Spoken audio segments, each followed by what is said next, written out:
آله وصحبه الفائزين أما بعد. ಗೌರವಾನ್ವಿತ ಮಹಾನುಭಾವರಾದ ಪುಣ್ಯವಂತರಾದ ಈ ಊರಿನ ಸಮಸ್ತ ಜಮಾತಿನ ಬಾಂಧವರಿಗೆ ಮತ್ತು ಇಂದಿನ ಈ ವೇದಿಕೆಯಲ್ಲಿ ಮೇಲೇರಿ ಕೂತ ಮಹನೀಯರು, ಅಲ್ಲಾಹನು ನಮ್ಮ ಈ ಕಾರ್ಯಕ್ರಮವನ್ನು ಪುಣ್ಯ ಕಾರ್ಯವಾಗಿ ಸ್ವೀಕರಿಸಲಿ ಎಂದು ಈ ಸಂದರ್ಭದಲ್ಲಿ ಅಲ್ಲಾಹನೊಂದಿಗೆ ಪ್ರಾರ್ಥಿಸುತ್ತೇನೆ. ಒಂದೆರಡು ನಿಮಿಷಗಳಲ್ಲಿ ನನ್ನ ಮಾತಿಗೆ ನಾನು ವಿರಾಮ ಬಯಸುತ್ತೇನೆ. ನನ್ನ ಮಾತಿನ ಆರಂಭದಲ್ಲಿ ಒಂದು ಮಾತು ಹೇಳಿದೆ.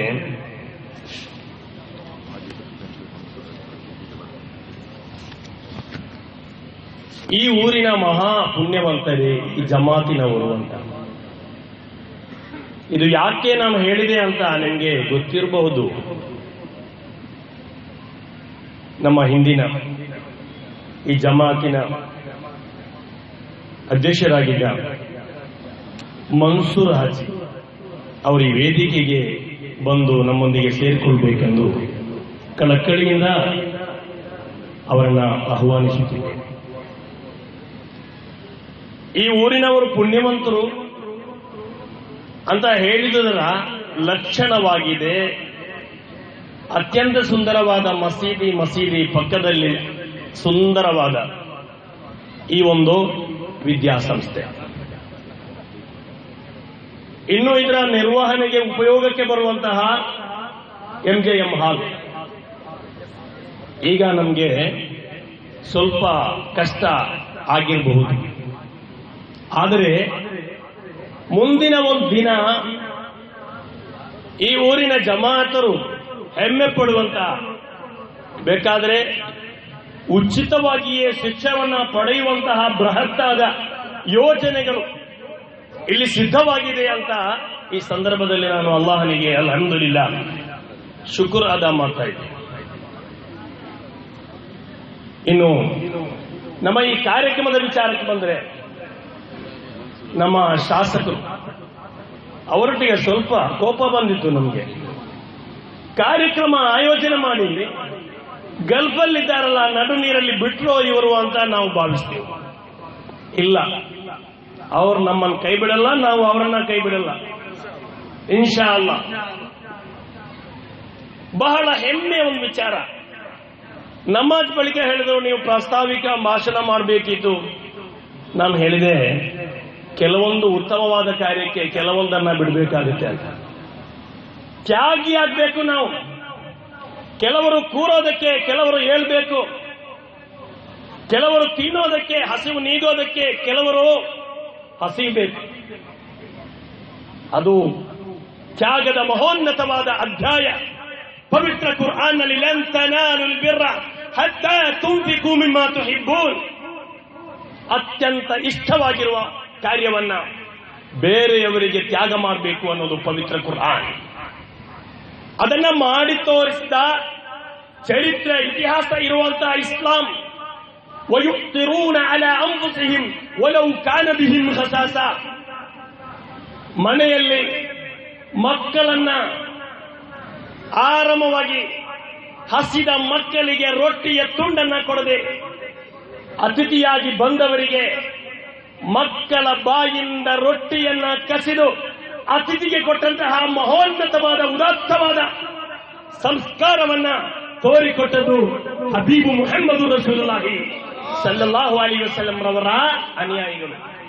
ಅವಾಗ ಜಿಬ್ರೀಲ್ ಅವತರಿಸಿ ಬಂದು ವಯುಸಿರೂನ ಅಲಾ ಅನ್ಫುಸಿಹಿಂ ವಲೌ ಕಾನ ಬಿಹಿಂ ಖಸಾಸಾ, ಹಸಿವಿದ್ದರೂ ಬೇರೆಯವರಿಗೆ ಅನ್ನ ನೀಡುವ. ಈ ಸಂದರ್ಭದಲ್ಲಿ ರಫೀಕ್ ಸರ್ ಅನ್ನ ನಾವು ಅವರನ್ನ ಆತ್ಮಾಭಿಮಾನದಿಂದ ಹೆಮ್ಮೆ ಪಡ್ತಾ ಇದ್ದೇವೆ. ನನಗೆ ಬೇಡ. ಆದರೂ ಕೊಡೋದಾದ್ರೆ ಅನಾಥ, ನಿರ್ಗತಿಕ, ಬಡ ವಿದ್ಯಾರ್ಥಿ ಒಬ್ಬ ಇದ್ದಾನೆ, ಅವನಿಗೆ ಕೊಡಿ ಅಂತ. ಸಂದರ್ಭದಲ್ಲಿ ಅಬುಲ್ ಕಲಾಂ ನಮ್ಮ ಶಾಸಕರು ಬೇರೆ ಕಡೆ ಹೇಳುವಂತ ಒಂದು ವಿಚಾರ, ಅಬುಲ್ ಕಲಾಂ ರವರು ಜಲಂಧರ್ನಲ್ಲಿ ಒಂದು ಕಾರ್ಯಕ್ರಮಕ್ಕೆ ಹೋದಾಗ ಅಂಗವಿಕಲರು 3 ಕಿಲೋ ಭಾರ ಇರೋ ಕ್ಯಾಲಿಪರ್ಸ್ ಅನ್ನ ಹಾಕಿ ನಡ್ಕೊಂಡಿದ್ರು. ಅವರ ಕಣ್ಣಲ್ಲಿ ನೀರು ಬರ್ತಾ ಇತ್ತು. ಇಷ್ಟೊಂದು ಭಾರ ಇರೋ ಕ್ಯಾಲಿಪರ್ಸ್ ಅನ್ನ ಇಟ್ಕೊಂಡು ಈ ಮಕ್ಕಳು ಹೇಗೆ ನಡೀತಾರೆ ಅಂತ ವೈದ್ಯರು ಕೇಳಿದರು. ಅಬುಲ್ ಕಲಾಂ ರೇ DRDO ಮುಖ್ಯಸ್ಥರಾಗಿ ಅತ್ಯಂತ ಈ ಜಗತ್ತಿನ ಮಹಾನ್ ಮೇಧಾವಿಯಾಗಿ, ಸೈಂಟಿಫಿಕ್ ಮೇಧಾವಿಯಾಗಿ ಈ 3 ಕಿಲೋ ಭಾರ ಹೊತ್ತು ನಡೆಯೋ ಈ ಮಕ್ಕಳಿಗೆ ನಿಮ್ಮಿಂದ ಏನ್ ಮಾಡಲು ಸಾಧ್ಯ?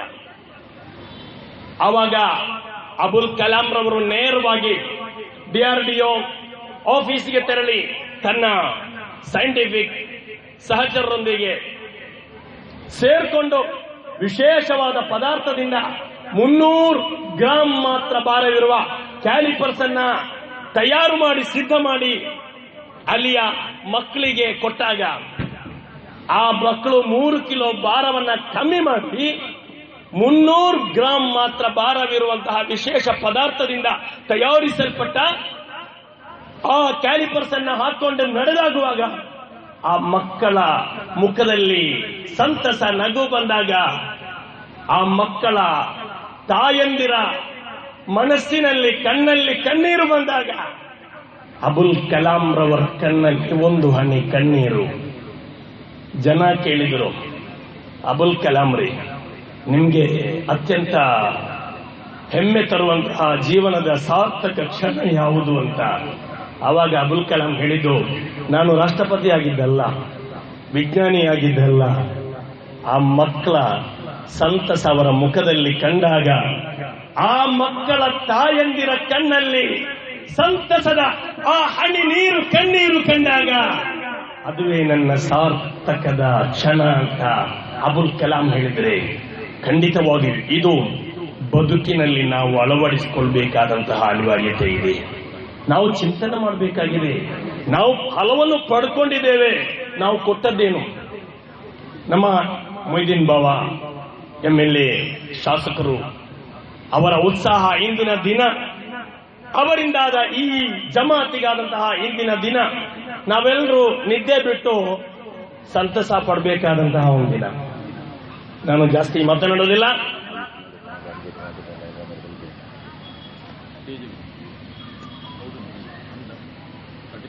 ಕಾಟಿಬಲ್ ಹಮ್ಜಾಕ ಅವರು ಈ ವೇದಿಕೆಯನ್ನ ಸೇರಿಕೊಳ್ಬೇಕೆಂದು ಈ ಸಂದರ್ಭದಲ್ಲಿ ಹೇಳ್ತಾ ಇದ್ದೇನೆ. ಗೌರವದಿಂದ ಮರಬಾರಿಕೊಳ್ತಿದ್ದೀನಿ. ಮಹನೀಯರೇ, ನಿಶ್ಶಬ್ದವಾದಂತಹ, ಮೌನವಾದಂತಹ, ಎಲ್ಲರೂ ಆಲಿಸ್ತಿರುವಂತಹ ಒಂದು ಸಂದರ್ಭ ಇದೆ. ಆದ್ರಿಂದ ನಾವು ಭಾಗ್ಯವಂತರು. ನಮಗೆ ಉತ್ತಮವಾದ ತ್ಯಾಗಿ, ಸೇವಾ ಮನೋಭಾವ ಇರುವಂತಹ ಶಾಸಕರನ್ನ ಅಲ್ಲಾಹ್ ದಯಪಾಲಿಸಿದ್ದಾನೆ. ನಾವು ಅಲ್ಲಾಹ್ ನಮಗೆ ಕೊಟ್ಟಂತಹ ಕೆಲವೊಂದನ್ನು ನಾವು ಗುರುತಿಸೋದೇ ಇಲ್ಲ, ನಾವು ಗುರುತಿಸಬೇಕು. ನಮ್ಮ ಈ MLA ಅವರ ಕ್ಷೇತ್ರದಲ್ಲಿ ನಮ್ಮ ಜಮಾತಿಗೆ 2 ಸಲ ಅನುದಾನ ಬಂದಿತ್ತು, ಸುಮ್ಮನೆ ಬಂದಿಲ್ಲ. ನಮ್ಗೆ ಮಾತ್ರ ಅಲ್ಲ, ಎಲ್ರಿಗೂ ಸಮ ಪಾಲು ಸಮ ಬಾಳು ಅನ್ನುವ ಆ ಸಂದೇಶ ಅಳವಡಿಸಿಕೊಂಡಿದ್ದಾರೆ. 127 ಮಸೀದಿಗಳಿಗೆ ಅನುದಾನವನ್ನ ತಂದು, ಮಸೀದಿಗಳಿಗೆ ಮಾತ್ರ ಅಲ್ಲ ದೇವಸ್ಥಾನಗಳಿಗೂ ಕೊಟ್ಟಿದ್ದಾರೆ. ಅವರ ಕರ್ತವ್ಯ. ಬೈಲ್ಪೇಟೆ ಮತ್ತು ಅಡಕಕ್ಕೆ 1 ಕೋಟಿ ರೂಪಾಯಿ ಅನುದಾನವನ್ನ ತಂದಿದ್ರೆ, ಅದು ಸಾಧ್ಯವಾಗಿದ್ರೆ, ಹರಿಪ್ರಸಾದ್ ಅವರು ಹೇಳಿದ್ರಲ್ಲ, ಮೊಯ್ದೀನ್ ಬಾವಾ ಅನ್ನೋದು ಬರೀ ಸುರತ್ಕಲ್ಗೆ ಮಾತ್ರ ಸೀಮಿತ ಅಲ್ಲ, ಸ್ಟೇಟ್ಗೆ ಮಾತ್ರ ಸೀಮಿತ ಅಲ್ಲ, ಈ ನ್ಯಾಷನಲ್ ಲೆವೆಲ್ ನಲ್ಲಿ ಪ್ರತಿಷ್ಠಿತ ಐಡೆಂಟಿಟಿ ಇರುವಂತಹ ವ್ಯಕ್ತಿ ಅಂತ ಹೇಳಿದ್ರಲ್ಲ, ಅದು ನಮ್ಗೆ ಗೊತ್ತಾಗಿಲ್ಲ, ಅವ್ರಿಗೆ ಗೊತ್ತಾಗಿದೆ, ಬೆಂಗಳೂರಲ್ಲಿದ್ದವರಿಗೆ. ಆದ್ರಿಂದ ಮೊಯ್ದೀನ್ ಬಾವಾ ಅವರೇ, ನಾವು ನಿಮ್ಗೆ ಯಾವ ರೀತಿಯಲ್ಲಿ ಗೌರವ ಸಲ್ಲಿಸಬೇಕು ಅದನ್ನ ಕೆಲವೊಮ್ಮೆ ನಮ್ಮಿಂದ ಅಥವಾ ನಮ್ಮ ಕ್ಷೇತ್ರದಿಂದ ನಿಮ್ಗೆ ಸಿಕ್ಕಿರ್ಲಿಕ್ಕಿಲ್ಲ. ಆದರೂ ಕೂಡ ನಿಮ್ಮ ಸಮಾಜ ಸೇವೆ, ನೀವು ಮಾಡಿದಂತಹ ತ್ಯಾಗ, ನೀವು ನಿಮ್ಮ ಉತ್ಸುಕತೆ, ನಮಗೆ ಪ್ರಾರ್ಥನೆ ಇರೋದಷ್ಟೇ. ನಿಮಗೆ ಅಲ್ಲಾಹನು ದೀರ್ಘ ಆಯುಷ್ಯವನ್ನು, ಆರೋಗ್ಯವನ್ನು ನಿಮಗೆ, ನಿಮ್ಮ ಮಕ್ಕಳಿಗೆ, ನಿಮ್ಮ ಅಣ್ಣ ತಮ್ಮಂದಿರಿಗೆ, ನಿಮ್ಮ ಎಲ್ರಿಗೂ, ಮನೆ ಮಂದಿಗೆ ಅಲ್ಲಾಹನು ನೀಡಲಿ ಅನ್ನುವಂತಹ ಪ್ರಾರ್ಥನೆಯಾಗಿದೆ. ಅಲ್ಲಾಹನು ಕಬೂಲ್ ಮಾಡಿ. ನಿಜವಾಗಿ ಈ ಸಂದರ್ಭದಲ್ಲಿ ನಮ್ಮ ಮೆಹಬೂಬ್, ಅದರಿಂದ ತಸ್ಲೀಮ್ ಅವರು ಈ ಹಿಂದೆ ಮೆಹಬೂಬ್ರವರು 5 ಲಕ್ಷ ರೂಪಾಯಿ ಒಂದು ಕ್ಲಾಸಿನ ಒಂದು ಸಹಾಯವನ್ನ ಇದಕ್ಕೆ ಮಾಡಿದ್ದಾರೆ. ಇನ್ನೂ ನಾನು ಮಾಡ್ತೇನೆ ಅಂತ ವಾಗ್ದಾನ ಮಾಡಿದ್ದಾರೆ. ಅದೇ ರೀತಿ ಫಿಗರ್ ಬೇಡ ಸಸ್ಲಿಲ್ ಅವರು ಇವತ್ತು ಈ ನಮ್ಮ ಊರಿನ ಒಂದು ಹೆಮ್ಮೆಯ ಸುಪುತ್ರ ಅನ್ಬೇಕು, ಬೆಂಗಳೂರಲ್ಲಿ ಉದ್ಯಮ ಮಾಡಿಕೊಂಡು ಸಸ್ಲಿಲ್ ಅವರು ಹಲವು ಸಂಸ್ಥೆಗಳಿಗೆ, ಮಂಜನಾಡಿ, ಅದೇ ರೀತಿ ಮರ್ಗಜ್ ಮುಂತಾದ ದೀನಿ ಸಂಸ್ಥೆಗಳಿಗೆ, ಹಲವಾರು ಸಂಸ್ಥೆಗಳಿಗೆ ತನ್ನ ಸಹಾಯವನ್ನು ನೀಡ್ತಾ ಇದ್ದಾರೆ. ಅವರ ಹುಟ್ಟೂರು, ಅವರದೇ ಊರು, ಅವರದೇ ಊರಿನ ಮಕ್ಕಳು. ನಾವು ಇಷ್ಟೆಲ್ಲ ಕಷ್ಟಪಡೋದು ಯಾತಕ್ಕಾಗಿ, ಇಷ್ಟೆಲ್ಲ ತ್ಯಾಗ ಯಾತಕ್ಕಾಗಿ? ಎರಡೇ 2 ಕಾರಣ. ಒಂದು ಮಸೀದಿ, ಇದನ್ನು ಟ್ರಸ್ಟ್ ಏನೂ ಅಲ್ಲ, ಖಾಸಗಿ ವಸ್ತು ಅಲ್ಲ. ಈ ಭೂಮಿ ಪಡ್ಕೊಂಡವರಿದ್ದಾರೆ, ಇದಕ್ಕಾಗಿ ಸಹಾಯ ಮಾಡಿದವರಿದ್ದಾರೆ. ಈ ಶಾಲೆಯನ್ನ, ಈ ಕಾಲೇಜನ್ನ ಕಟ್ಟುವುದಕ್ಕೆ ಪ್ರಯತ್ನ ಮಾಡಿದವರಿದ್ದಾರೆ. ಇದೆಲ್ಲವೂ ಲೋಕಾರ್ಪಣೆ ಮಾಡಲ್ಪಡುವಂತಹ, ಅಲ್ಲಾಹನಿಗಾಗಿ ಸಮರ್ಪಿಸಲ್ಪಡುವಂತಹ ಕಾರ್ಯಗಳಾಗಿವೆ. ಆದ್ದರಿಂದ ಇದು ಅಲ್ಲಾಹನಿಗಾಗಿ. ನಹ್ನು ನುಹ್ಯಿಲ್ ಮೌತಾ, ಇನ್ನಾ ನಹ್ನು ನುಹ್ಯಿಲ್ ಮೌತಾ ونكتب ما قدموا وآثارهم وكل شيء أحصيناه في إمام مبين. ಈ ಊರಿನ ಮಹಾ ಜನತೆಯೊಂದಿಗೆ ಹೇಳ್ತಿರೋದು, ಈ ಕಾಲೇಜಿನ, ಈ ಕಟ್ಟಡದ ಆ ಮೂಲೆಯಿಂದ ಈ ಮೂಲೆಗೆ ನೀವು 4 ಹೆಜ್ಜೆ ನಡೆದಿದ್ದರೆ ಅದು ಸ್ವರ್ಗಕ್ಕಾಗಿ ನಡೆಯುವ ನಡೆ ಅನ್ನುವುದನ್ನ ಈ ಸಂದರ್ಭದಲ್ಲಿ ನಾನು ಹೇಳ್ತಾ ಇಚ್ಛೆ ಪಡ್ತಾ ಇದ್ದೇನೆ. ಖಂಡಿತ ಅದು. ಇದರಲ್ಲಿ ಸಾವಿರಾರು ಮಕ್ಕಳು, ವಿದ್ಯಾರ್ಥಿಗಳು ವಿದ್ಯಾರ್ಜನೆ ಮಾಡುವಂತಹ ಕಾರ್ಯಕ್ರಮ ಇದೆ, ವ್ಯವಸ್ಥೆ ಇದೆ. ಆದ್ರಿಂದ ಆ ಅಲ್ಲಾಹನ ಮಹನೀಯವಾದಂತಹ ಒಂದು ಕಾರ್ಯವಾಗಿದೆ. ನಮ್ಮೊಂದಿಗೆ ಕಾರ್ಪೊರೇಟರ್ ಗುಣಕರ ಶೆಟ್ಟಿಯವರು ಬಂದು ಸೇರ್ಕೊಂಡಿದ್ದಾರೆ. ಅವರನ್ನ ಎಲ್ಲಾ ರೀತಿಯ ಗೌರವಗಳೊಂದಿಗೆ ಬರಮಾಡಿಕೊಳ್ಳುತ್ತಾರೆ, ಎಲ್ಲಾ ರೀತಿಯ ಸ್ವಾಗತವನ್ನ ಕೋರುತ್ತಾ ಅವರನ್ನು ನಾವು ಗೌರವಿಸ್ತಾ ಇದ್ದೇವೆ. ಮಹನೀಯರೇ, ನಾವು ಜಯಿಸಿದ್ದೇವೆ, ಗೆದ್ದಿದ್ದೇವೆ. ಎಲ್ಲಿ? ಅಲ್ಲಾಹನ ಮುಂದೆ. ಯಾವುದೇ ಸಂಶಯ ಬೇಡ. ಅಲ್ಲಾಹನು ಈ ಕಾರ್ಯವನ್ನ ಪೂರೈಸ್ತಾನೆ.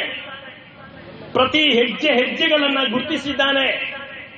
ವನಕ್ತು ಮಾ ಕದ್ದಮು ವಾಸಾರಹುಂ ವಕುಲ್ಲ ಶೈಇನ್ ಅಹ್ಸೈನಾಹು ಫೀ ಇಮಾಮಿನ್ ಮುಬೀನ್. ನಾನು ಹೆಚ್ಚಾಗಿ ಏನು ಮಾತನಾಡುವುದಿಲ್ಲ, ಮಾತಾಡಿದ್ದು ಹೆಚ್ಚಾಗುವುದು ಬೇಡ. ನಮ್ಮ ಮೊಹಮ್ಮದ್ ಅಲಿಯವರು ಉತ್ತಮವಾದ ಸಂದೇಶಗಳನ್ನು MC ಮೂಲಕ ಕೊಟ್ಟಿದ್ದಾರೆ. ಹುಲ್ಲಾಗು ಬೆಟ್ಟದಡಿ ಮನೆಗೆ ಮಲ್ಲಿಗೆಯಾಗು, ಹುಲ್ಲಾಗು ಬೆಟ್ಟದಡಿ ಮನೆಗೆ ಮಲ್ಲಿಗೆಯಾಗು, ಕಲ್ಲಾಗು ಕಷ್ಟಗಳ ಮಳೆಬಿಡಿ ಸುರಿಯೇ, ಬೆಲ್ಲ ಸಕ್ಕರೆಯಾಗು ದೀನ ದುರ್ಬಲರಿಗೆ, ಎಲ್ಲರಲ್ಲೊಂದಾಗು ಎಲ್ಲರಲ್ಲೊಂದಾಗು ಮಂಕುತಿಮ್ಮ. ಎಷ್ಟೊಂದು ಆಶಯಗಳ ಹೂಮಾಲೆಗಳು ಬಿರಿದ ಆ ಸಾಹಿತಿಯ ಕಾವ್ಯ ಸಾಲುಗಳು. ಅದರಿಂದಲೇ ಆಲಯಂ ಲೋಕಂ ಅಖಿಲಂ ಮೂರ್ತಿ ಸರ್ವಾತ್ಮ ಸುಕುಲಂ ನಿಷ್ಕಾಮ ಸೇವಾಯ್ ಸತ್ಪೂಜಾ ಸರ್ವಾತ್ಮ ಮಂಗಲಂ. ಎಲ್ರಿಗೂ ಮಂಗಲದಾಯಕವಾದಂತಹ ಕಾರ್ಯಗಳಾಗ್ತವೆ. ಇದು ನೋಡಿ, ಈ ಮಸೀದಿ ಪಕ್ಕದಲ್ಲಿ ಕಾಲೇಜು ಸ್ಥಾಪನೆಗೊಂಡಿದೆ. ಅಂದ್ರೆ ಹಿಂದಿನ ಕಾಲದಲ್ಲಿ ಮಸೀದಿಯಲ್ಲೇ ಕಾಲೇಜು. ಪ್ರವಾದಿ ಹಜರತ್ ಮುಹಮ್ಮದ್ ರಸೂಲುಲ್ಲಾಹಿ ಸಲ್ಲಲ್ಲಾಹು ಅಲೈಹಿ ವಸಲ್ಲಂ ರವರು ಈ ಜಗತ್ತಿಗೆ ಸರ್ವಶ್ರೇಷ್ಠವಾದ, ವೈಜ್ಞಾನಿಕವಾಗಿ ಶಾಸ್ತ್ರೀಯವಾಗಿ ಈ ಜಗತ್ತಿಗೆ ಸಂಪೂರ್ಣವಾದ ವಿಜ್ಞಾನವನ್ನ, ಅರಿವನ್ನ ನೀಡಿದರೆ ಅದು ಮಸೀದಿಯ, ಮದೀನಾ ಮಸೀದಿಯಲ್ಲಿ. ಅದು ಮಾತ್ರ ಅಲ್ಲ, ಆ ಪ್ರವಾದಿಯವರು ಸಲ್ಲಲ್ಲಾಹು ಅಲೈಹಿ ವಸಲ್ಲಂ ಮದೀನಾ ಮಸೀದಿಯಲ್ಲಿ ಕೂತು ಹೇಳಿದ ಮಾತು, ಅಲ್ ಹಿಕ್ಮತು ಲಾಲ್ಲತುಲ್ ಮುಮಿನ್, ಅರಿವು ಎಲ್ಲಿದ್ದರೂ ಹುಡುಕಿ ತನ್ನಿ, ಅದು ಮೋಮಿನ್ ಸತ್ಯ ವಿಶ್ವಾಸಿಯ ಬಿಟ್ಟು ಹೋದ ಸೊತ್ತು. ಸ್ಪೈನ್ಗೆ ಹೋದರು, ಏ ಗುಲಿಸ್ತಾನೆ ಉಂದುಲುಸ್ वो दिन है याद तुझको तकरी डालियों में आशिया हमारा. ಅಲ್ಲಾಮ ಇಕ್ಬಾಲ್ ಸ್ಪೈನ್ ನಲ್ಲಿ ಪಿ.ಕೆ. ಹೆಟ್ಟಿ ಅಭಿಪ್ರಾಯ ಪಡುವಂತೆ ಮಧ್ಯಕಾಲ ಯುಗವನ್ನ ವೈಜ್ಞಾನಿಕ ಯುಗವಾಗಿ ಪರಿವರ್ತಿಸಿದ ಮಹಾನ್ ಶಕ್ತಿ ಅದು ಇಸ್ಲಾಂ ಆಗಿದೆ. ಯಾರಿಗೂ ಗೊತ್ತಿರಲಿಲ್ಲ ಅದು. ಇನ್ನು ಇಟಲಿಯ ಬೊಲೋಗ್ನ, ಇಂಗ್ಲೆಂಡಿನ ಆಕ್ಸ್ಫರ್ಡ್, ಇದಕ್ಕಿಂತಲೂ ಮೊದಲಾಗಿ ಜಗತ್ತಿನಲ್ಲಿ ಮೊತ್ತ ಮೊದಲು ವಿಶ್ವವಿದ್ಯಾಲಯವನ್ನ ಸ್ಥಾಪಿಸಿದ್ದು ಯಾರು ಅಂತ ಕೇಳಿದ್ರೆ ಈಜಿಪ್ಟಿನ ಅಲ್ ಅಜ್ಹರ್, ಕೈರೋವಿನಲ್ಲಿರುವಂತಹ ಕೈರೋ ಅಲ್ ಅಜ್ಹರ್ ಯೂನಿವರ್ಸಿಟಿ ಅನ್ನೋದನ್ನ ಈ ಜಗತ್ತು ಅರಿತಿದೆ. ಪ್ಲಾಟೋ, ಸಾಕ್ರಟಿಸ, ಅರಿಸ್ಟಾಟಿಲ್ ಸಿದ್ಧಾಂತಗಳು, ಥಿಯರಿಗಳು ಎಲ್ಲಿ ಇದೆ ಅಂತ ಕೇಳಿದರೆ ಅರಬರು ಇಲ್ಲದಿದ್ದರೆ ಈ ಜಗತ್ತಿಗೆ ಅದರ ಪರಿಚಯ ಆಗ್ತಿರಲಿಲ್ಲ. ಇದು ಹೇಳಿದ್ಯಾರು? ಶತಾವಧಾನಿ ಗಣೇಶ್ ಹೇಳಿದ ಮಾತಾಗಿದೆ. ಕನ್ನಡದ ಮಹಾನ್ ಚೇತನ ಶತಾವಧಾನಿ ಗಣೇಶ್ ಹೇಳಿದ ಮಾತಿದು. ಇನ್ನು ಮಹನೀಯರೇ, ಬೀಜಗಣಿತದ ಉಪಜ್ಞಾತ ಅಲ್ಗೋರಿತ್ಮಿ ಅಂತ ಕರೆಯಲ್ಪಡುವ ಇಬ್ನ್ ಮೂಸಾ ಅಲ್ ಖವಾರಿಸ್ಮಿ ನಾವು ತಿಳಿದಿರಬೇಕಾಗಿದೆ. ಕೆಮಿಸ್ಟ್ರಿಯ ಮಾಸ್ಟರ್, ಜಗತ್ತಿನ ಒನ್ ಆಫ್ ದ ಮಾಸ್ಟರ್ ಯಾರು ಅಂತ ಕೇಳಿದರೆ ಜಾಬಿರ್ ಇಬ್ನ್ ಹಯ್ಯಾನ್. ಅದೇ ರೀತಿ ನಾವು ಚಿಂತನೆ ಮಾಡಬೇಕಾಗಿದೆ. ಹಾಗಾದರೆ ಈ ಮುಸ್ಲಿಮರು ಶೈಕ್ಷಣಿಕವಾಗಿ ಎಲ್ಲರೂ ಹೇಳ್ತಾರೆ ಹಿಂದುಳಿದಿದ್ದಾರೆ, ಹಿಂದುಳಿದಿದ್ದಾರೆ, ಹಿಂದುಳಿದಿದ್ದಾರೆ. ಕಾರಣಗಳಿವೆ. ಹರಿದಾಸ ಭಟ್ಟಾಚಾರ್ಯ ಹೇಳುವಂತೆ the cultural heritage of India ಅನ್ನುವ ಪುಸ್ತಕದಲ್ಲಿ ಮುಸಲ್ಮಾನರು ಶೈಕ್ಷಣಿಕವಾಗಿ ಹಿಂದಕ್ಕೆ ಬಿದ್ದಿರೋ ಕಾರಣ ಬ್ರಿಟಿಷರೊಂದಿಗೆ ಹೋರಾಡಿದ ಕಾರಣವಾಗಿದೆ. ನಿರಂತರವಾಗಿ ಬ್ರಿಟಿಷರೊಂದಿಗೆ ಹೋರಾಡಿದ ಕಾರಣವಾಗಿ, ಬ್ರಿಟಿಷರು ಮುಸಲ್ಮಾನರನ್ನ ಮೂಲೆ ಗುಂಪು ಮಾಡಿದ ಕಾರಣವಾಗಿ ಶೈಕ್ಷಣಿಕವಾಗಿ ಮುಸಲ್ಮಾನರು ಹಿಂದೆ ಬಿದ್ದರು ಅನ್ನುವ ಸತ್ಯವನ್ನ ಹರಿದಾಸ ಭಟ್ಟಾಚಾರ್ಯರು ಹೇಳಿದ್ದಾರೆ. ಆದ್ದರಿಂದ ಶತಮಾನಗಳ ಆಚೆ ಪ್ರಥಮವಾಗಿ ಈ ಜಗತ್ತಿನಲ್ಲಿ ಒಂದು ಮದ್ರಸಾ ಸ್ಥಾಪಿಸಲ್ಪಟ್ಟಿದ್ದಾರೆ. ಅದು ಕ್ರಿಸ್ತ ಶಕ 856ರಲ್ಲಿ ಫಾತಿಮಾ ಅಲ್ ಫೀರಿ ಅನ್ನುವ ಅಲ್ ಖರೈನ್ ಅನ್ನುವಂತಹ ಮದ್ರಸವಾಗಿದೆ. ಇವತ್ತು ಪ್ರಶಸ್ತಿ ಪ್ರದಾನ ಮಾಡೋ ವಿಶ್ವವಿದ್ಯಾಲಯಗಳಿವೆಯಲ್ಲ, ಯೂನಿವರ್ಸಿಟಿಗಳಿವೆಯಲ್ಲ, ಹಾಗಾದರೆ ಜಗತ್ತಿನಲ್ಲಿ ಪ್ರಥಮವಾಗಿ ಪ್ರದಾನ ಮಾಡಿದಂತಹ ಧಾರ್ಮಿಕ ಕೇಂದ್ರದಲ್ಲಿ ಮಹೋನ್ನತವಾದಂತಹ ಲೌಕಿಕ ಜ್ಞಾನ, ಅದೇ ರೀತಿ ಧಾರ್ಮಿಕ ಜ್ಞಾನ, ಅದರಲ್ಲಿ ಒಂದು ಸ್ಥಾನವನ್ನ ಕೊಟ್ಟಿದ್ದಾರೆ. ಪ್ರಥಮವಾಗಿ ಜಗತ್ತಿನಲ್ಲಿ ಘಟಿಕೋತ್ಸವ ಅಂತ ನಾವು ಕರಿತೀವಲ್ಲ, ಅದನ್ನ ಮೊತ್ತ ಮೊದಲು ಪರಿಚಯಿಸಿದ್ದು ಆ ಮದರಸಾ ಆಗಿತ್ತು ಜಗತ್ತಿನಲ್ಲಿ. ಆದ್ದರಿಂದ ಶೈಕ್ಷಣಿಕವಾಗಿ ಶತಮಾನಗಳ ಹಿಂದೆ ಮುಸಲ್ಮಾನರು ಹಿಂದೆ ಇರಲಿಲ್ಲ. ಏನು ಇತಿಹಾಸಕಾರರು ಹೇಳುವಂತೆ ಇಸ್ಲಾಮಿನ ಆ ಮುಸಲ್ಮಾನರು ಎಷ್ಟೊಂದು ಮುಂದುವರೆದಿದ್ದರು ಅಂದರೆ, ಗ್ರೀಕರಿಗೆ ಅವತ್ತು ವಿಜ್ಞಾನ ಗೊತ್ತಿರಲಿಲ್ಲ. ಅವರು ಕಡಲ ಆ ಬದಿಯಲ್ಲಿ ಆಮೆಗಳನ್ನ ಹೆಕ್ಕಿ ನಡೀತಾ ಇದ್ರು.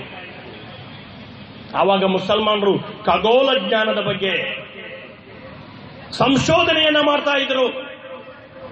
ಇದು ಮಹನೀಯರು ಹೇಳುವಂತಹ ವಿಚಾರ.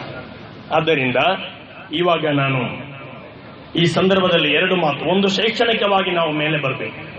ಹೆಂಗಸರ, ಸ್ತ್ರೀಯರ ಒಂದು ದೊಡ್ಡ ಆ ಒಂದು ಸಹಾಯ ಸಹಕಾರ ಅತ್ಯಂತ ಅಮೂಲ್ಯವಾದದ್ದು. ಕಾರಣ ಪ್ರವಾದಿ ಹಜರತ್ ಮುಹಮ್ಮದ್ ರಸೂಲುಲ್ಲಾಹಿ, ನಮ್ಮ ಶಾಸಕರು ಈ ಮಾತನ್ನು ಹೇಳಬೇಕು.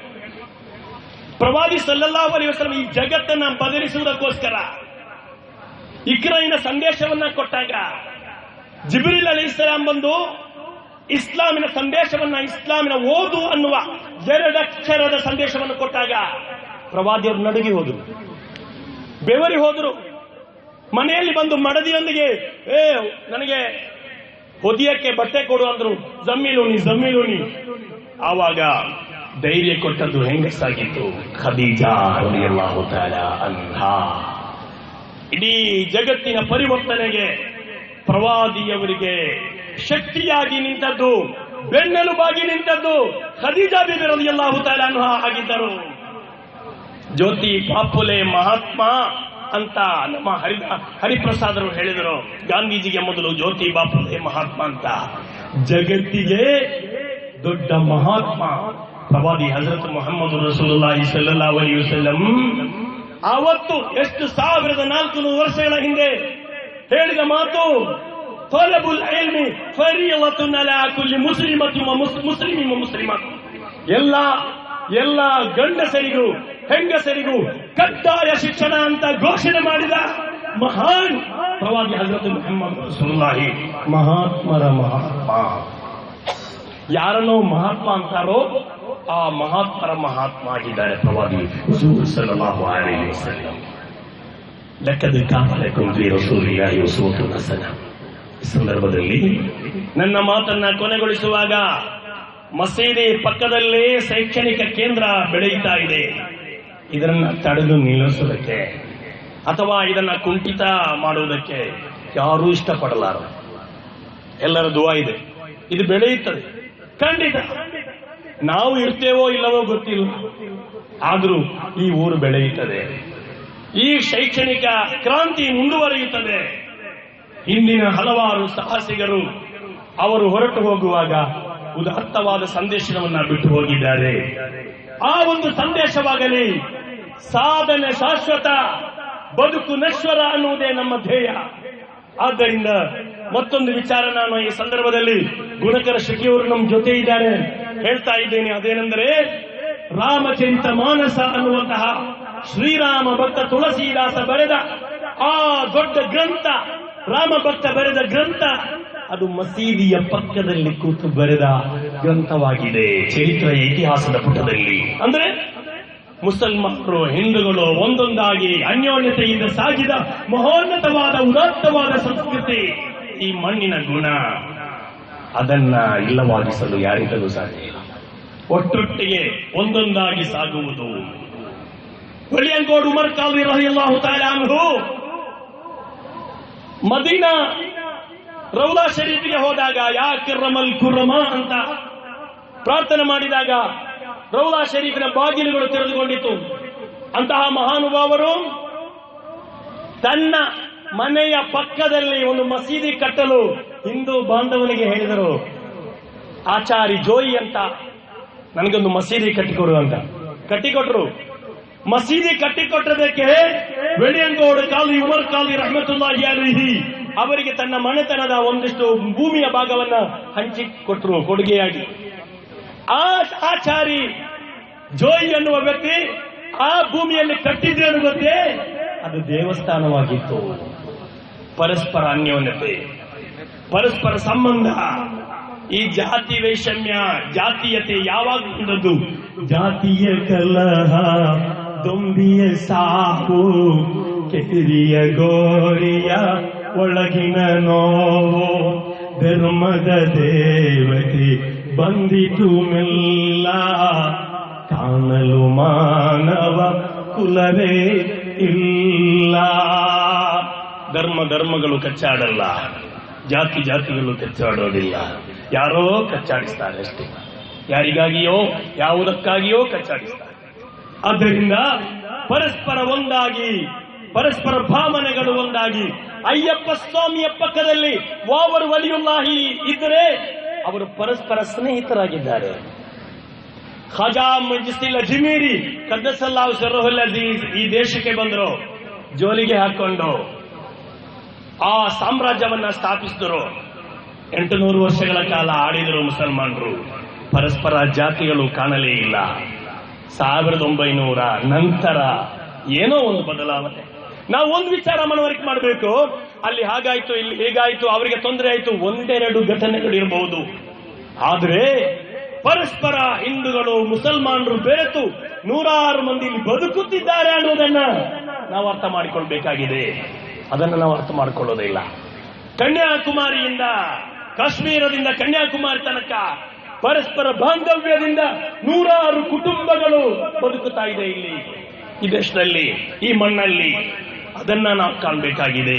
ಆ ನಿಟ್ಟಿನಲ್ಲಿ ಈ ಚೊಕ್ಕಬೆಟ್ಟುವಿನ ಈ ಕೇಂದ್ರದಲ್ಲಿ ನಿಂತ್ಕೊಂಡು ಒಂದು ಇಮಾಮ್ ಆಗಿ ನಾನು ಹೇಳ್ತಾ ಇದ್ದೀನಿ, ಈ ಊರಿನಲ್ಲಿ ಯಾವುದೇ ಜಾತಿಯ ಕಲಹಕ್ಕೆ ನಾವು ಆಸ್ಪದ ಕೊಡುವುದಿಲ್ಲ.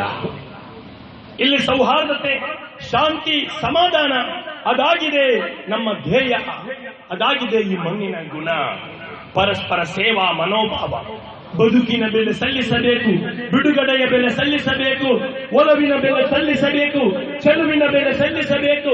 ಒಂದಿಲ್ಲೊಂದು ಬೆಲೆ ಸಲ್ಲಿಸಿದರೆ ಸಲ್ಲುವರಯ್ಯ ಇಲ್ಲಿಯೂ ಅಲ್ಲಿಯೂ ಎಲ್ಲೆಲ್ಲಿಯೂ ಸಲ್ಲು ಸಲ್ಲು ಸಲ್ಲು ಗೆಲ್ಲು. ಇನ್ನು ಮುಂದೆ ನಾವು ಸಲ್ಲಿಸಬೇಕಾಗಿದೆ. ನಮ್ಮ ಬದುಕನ್ನ ಸಮಾಜಕ್ಕಾಗಿ ಸಮರ್ಪಿಸಬೇಕಾಗಿದೆ. ಯಾತಕ್ಕಾಗಿ? ಕಣ್ಣೀರಲ್ಲಿರುವಂತಹ ಜನರಿಗೆ, ಅವರಿಗೆ ಒಂದು ಆಶ್ವಾಸನೆ, ಒಂದು ಸಾಂತ್ವನ. ದುಃಖ ನಷ್ಟದಲ್ಲಿರುವವರಿಗೆ ಅವರಿಗೆ ಸಹಾಯ. ಅಕ್ಷರದ ಈ ಒಂದು ಕ್ರಾಂತಿಯ ಅಕ್ಷಯ ಪಾತ್ರೆ ನಾನು ಹೇಳ್ತಾ ಇದ್ದೀನಿ, ಇದು ಅಕ್ಷರ ಕ್ರಾಂತಿಯ ಅಕ್ಷಯ ಪಾತ್ರೆ ಇಲ್ಲಿ ಮುಗಿಯಲ್ಲ. ಇಲ್ಲಿ ನೂರಾರು ಸಾವಿರಾರು ವಿದ್ಯಾರ್ಥಿಗಳು ಬೆಳಗಬೇಕು, ಈ ನಾಡಿನ ಈ ಮಣ್ಣಿನ ಕಲಿಗಳಾಗಬೇಕು, ಈ ಜಮಾತಿಗೆ, ಈ ಊರಿಗೆ, ಈ ಸಮಾಜಕ್ಕೆ ಕೀರ್ತಿಯನ್ನ ತರಬೇಕು ಅನ್ನೋದಾಗಿದೆ ನಮ್ಮೆಲ್ಲರ ಆಶಯ. ಅಲ್ಲಾಹನು ಪೂರೈಸಲಿ. ಪರಸ್ಪರ ಅನ್ಯೋನ್ಯತೆಯಿಂದ ಒಂದಾಗಿ ಬಾಳುವ ಪ್ರಯತ್ನ ಖಂಡಿತ ನಮ್ಮಿಂದ ಸಾಧ್ಯ. ಆದ್ದರಿಂದ ಈ ಜಗ ಎರಡಕ್ಷರ. ಮೊಹಮ್ಮದ್ ಅಲಿ ಅವರೇ, ನನ್ನ ಮಾತು ಕೊನೆಗೊಳಿಸ್ತಾ ಇದ್ದೇನೆ. ಈ ಜಗ ಎರಡಕ್ಷರ. ಜಗದಲ್ಲಿ ಬಂದ ಮಗು ಎರಡಕ್ಷರ, ಮಗುವಿನ ತಂದೆ ಎರಡಕ್ಷರ, ತಾಯಿನೂ ಎರಡಕ್ಷರ. ಆಮೇಲೆ